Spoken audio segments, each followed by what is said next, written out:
Olá a todos, aqui é o professor Cláudio e hoje para falar sobre um encontro que Alexandre, grande imperador macedônico, teve com os chamados filósofos nus, sábios indianos que tinham respostas muito perspicazes a perguntas e questionamentos que intrigavam o ser humano. Alexandre o Grande, em sua expedição às Índias, em sua expedição aos países orientais, teve um encontro com esses filósofos nus que resultou em algumas anedotas, que resultou em certas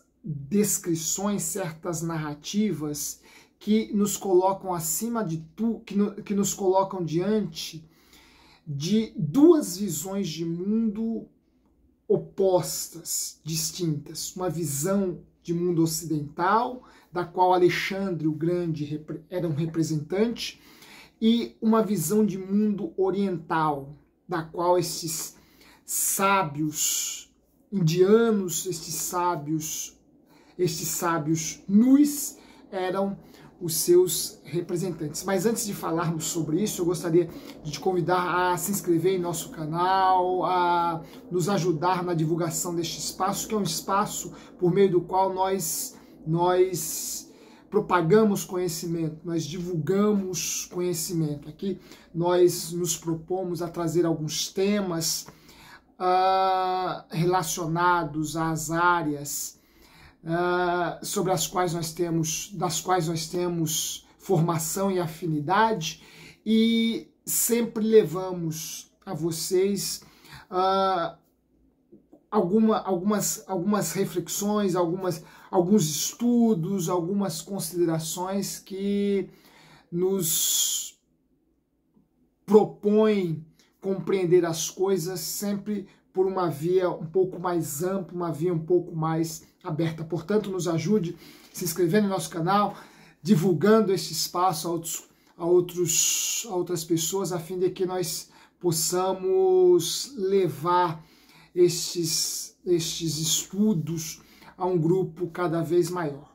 Bem, duas fontes, se quisermos entender quem foram os filósofos nus, os chamados gnosofistas, para nos valermos da expressão grega mais apropriada. A palavra nu em grego vem do grego, a palavra nu em grego é gimnós, e gimnós associada ao termo sofista, forma a locução que dá origem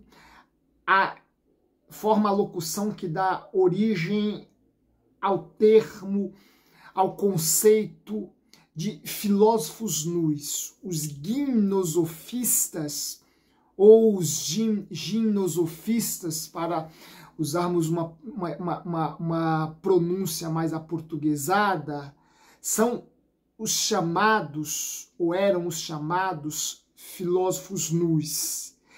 Uma das primeiras fontes a fazerem referência a estes filósofos nus é o historiador de filosofia, por assim dizer, talvez o primeiro historiador de filosofia que conhecemos, Diógenes Laércio, que em sua vida e doutrina dos filósofos ilustres traça um perfil destes sábios nus, destes filósofos nus, e aqui eu já faço já abro um parênteses. Eles entraram na tradição ocidental pela via grega como sendo sábios nus ou filósofos nus, não porque andavam completamente nus, mas porque andavam despidos ou desnudados da cintura para cima, usavam apenas aquele turbante e um pequeno calção, ou chamaríamos hoje um fraldão, para taparem seus órgãos genitais. Eles, na verdade, andavam seminus, né? O que para um grego era uma imagem extremamente estranha, porque os gregos vestiam, cobriam o corpo inteiro, né? E ao encontrarem homens que portavam apenas um turbante e uma espécie de calção, para eles, os gregos, aqueles homens estavam nus, mas não estavam, né? Essa imagem de filósofo, essa imagem que os gregos projetaram dos sábios indianos como sendo sábios nus ou filósofos nus, é uma imagem distorcida, é uma visão enviesada, como muito do discurso ocidental sobre o Oriente, que é também extremamente distorcido. Isto nos dias de Alexandre, nós consultando essas fontes mais antigas gregas que pintam o retrato destes povos, destes homens orientais, nós podemos notar que muito daquilo que essas fontes dizem é enviesado, é distorcido, é deformado, né? Isso acontecia ontem, isso acontecia em tempos de antanho, e isso acontece hoje. Muito da imagem que nós ocidentais temos do Oriente, que nos chega principalmente pelas grandes mídias, é uma imagem distorcida, enviesada. Portanto, não eram necessariamente filósofos nus, como os gregos os chamavam. Diógenes Laércio, onde encontramos uma das primeiras referências a estes sábios nus, a estes gimnosofistas,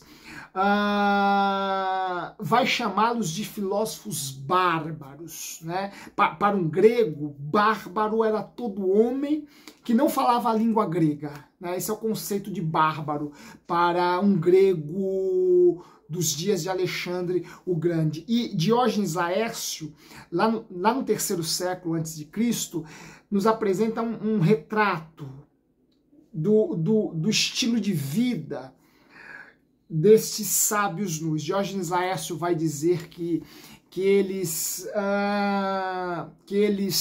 dormiam no chão, que eles eram contra a cremação, que eles praticavam incesto, pois aprovavam o casamento entre filho e mãe, irmã e irmão, portanto, eram incestuosos, praticavam a justiça. Diógenes Laércio reconhecia isto, andavam com vestimentas brancas, né? Sua alimentação era uma alimentação extremamente rústica, eles comiam apenas vegetais e um pão. Sua alimentação é uma alimentação bastante frugal, né, por assim dizer, porque eles comiam apenas verduras, né, e quando muito comiam um pão rústico. Eles usavam um bastão e com este bastão eles pegavam o queijo que eles comiam. Portanto, dormiam no chão, já eu disse. Portanto, eram indivíduos de um comportamento, de um estilo de vida extremamente ascético. Isso está muito ligado ao braço, à origem filosófico-religiosa que deu origem a estes sábios. Estes sábios que vêm das Índias são um desdobramento, um braço de uma religião indiana chamada jainismo. Ora, estes filósofos nus dos quais Diógenes Laércio faz referência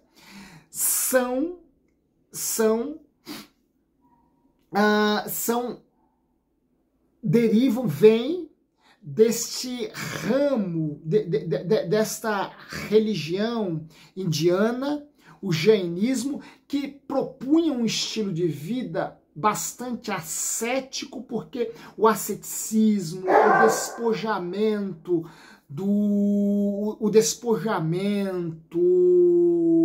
a relutância ao prazer, uma vida mais pomposa, era uma forma de se atingir a chamada ataraxia, né? de se atingir a chamada quietude da alma, um estado em que a alma se encontraria extremamente quieta e serena. Muito provavelmente Diógenes Laércio colheu esse quadro bastante ascético dos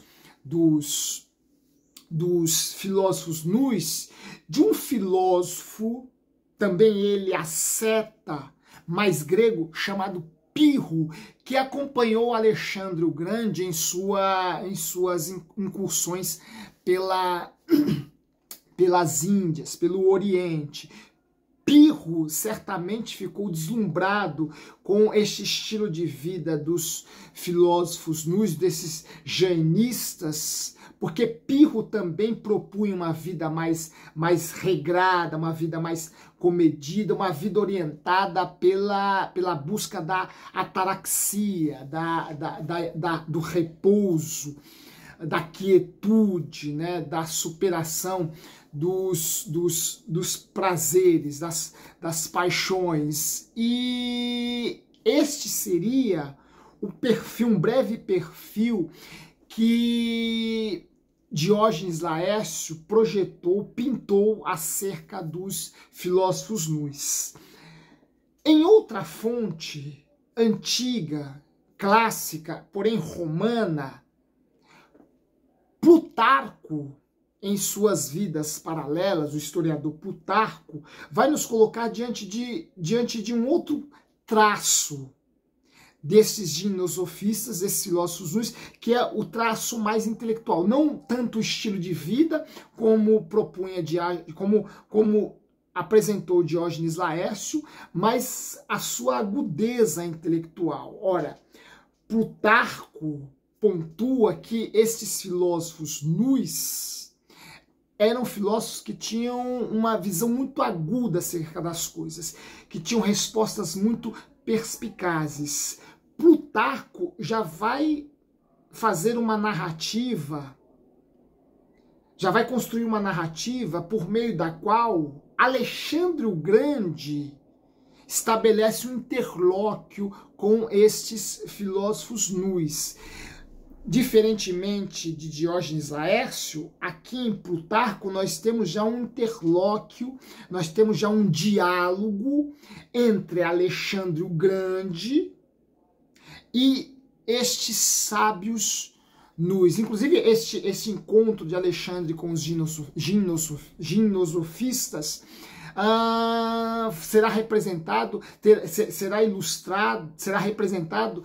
inclusive em ilustrações medievais. Este encontro, que tem a sua fonte em Plutarco, e nós não sabemos, é um encontro questionável do ponto de vista histórico, mas extremamente pertinente em relação ao confronto de visões de mundo, Oriente e Ocidente, Ocidente grego e Oriente indiano. Este encontro passará pela Idade Média, ele vai se perpetuar ao longo de séculos e encontrará inclusive representações em ilustrações medievais. Em Plutarco, Alexandre o Grande, depois de derrubar uma cidade indiana, Sabas, e ter sofrido uma resistência por parte encabeçada por esses filósofos nus, uma resistência que inclusive trouxe prejuízos muitos prejuízos ao exército macedônico, Alexandre o Grande mandará comparecer diante de si 10 gimnosofistas, sabendo Alexandre o Grande que eles tinham respostas muito agudas, muito lógicas, muito perspicazes. Alexandre o Grande vai convocar 10 gimnosofistas diante de si, lhes fará algumas perguntas, e se eles não derem respostas convincentes,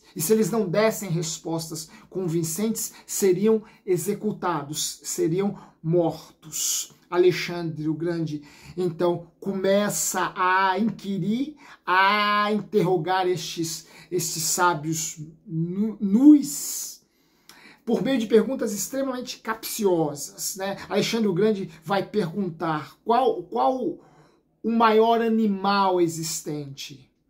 E um filósofo nos responde: aquele que o homem ainda não conhece, aquele que o homem ainda não descobriu.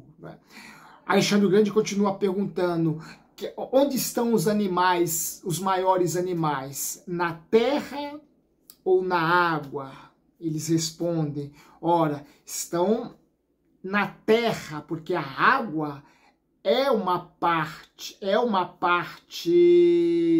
da terra, né? E ele continua indagando, né? Continua questionando os sábios nus, né? Qual o maior número de animais? Os que estão vivos ou os que estão mortos, né? São maiores os animais. Qual a maior quantidade de animais existentes? Os vivos ou os mortos? E um gimnosofista responde, né? Um filósofo não responde: olha, claro que são os vivos, porque os mortos já não mais existem. Se já não mais existem, não podem ser mais contados, né? E Alexandre o Grande continua perguntando, né? O que veio primeiro? O dia ou a noite? No que um filósofo nu responde: ora, o que veio primeiro foi o dia, mas somente naquele dia, este dia precedeu a noite. Somente naquele dia, este dia veio primeiro que a noite. Somente de um dia, este dia precedeu a noite. E aí Alexandre o Grande fica embasbacado, né? Sem entender, sem compreender, no que, ao notar a expressão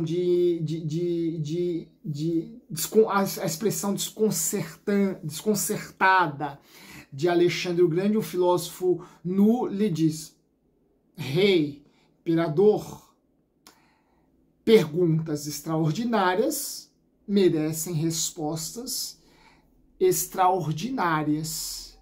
E Alexandre o Grande se rende ao carisma destes sábios nus, lhe dá muitos presentes e os despede livremente, né? Vejam, aqui nós temos um exemplo clássico, né, do quanto que de repente o bom humor serve para livrar o homem de uma situação extremamente delicada, né? O bom humor destes sábios nus desconcertou Alexandre, conquistou o imperador macedônico, e esse decidiu não condená-los à morte e dispensá-los livres e com muitos presentes. São retratos que, por mais questionáveis que sejam do ponto de vista historiográfico, nos apresentam modelos de mundo, de vida distintos. Modelos estes que, repito, são perenizados, são perpetuados e que permanecem desta forma sem que haja um interesse na aproximação. Pelo contrário, como eu já disse, o que nós vemos constantemente é um discurso ocidental que distorce a imagem do homem oriental. O desafio é superar esse discurso e encontrar ou buscar beleza num estilo de vida, numa forma de mundo que por mais que seja distinta, tem a sua beleza, o seu valor, a sua importância e alguma coisa ou muita coisa a nos ensinar. Eu me recordo de um autor que, inspirado nesses encontros provenientes da narrativa clássica, da historiografia clássica, pintou um outro encontro, este muito provavelmente fruto da imaginação do escritor, fruto de uma imaginação literária, pintou um outro encontro entre Alexandre o Grande e um filósofo nu às margens do rio Indo, lá na Pérsia.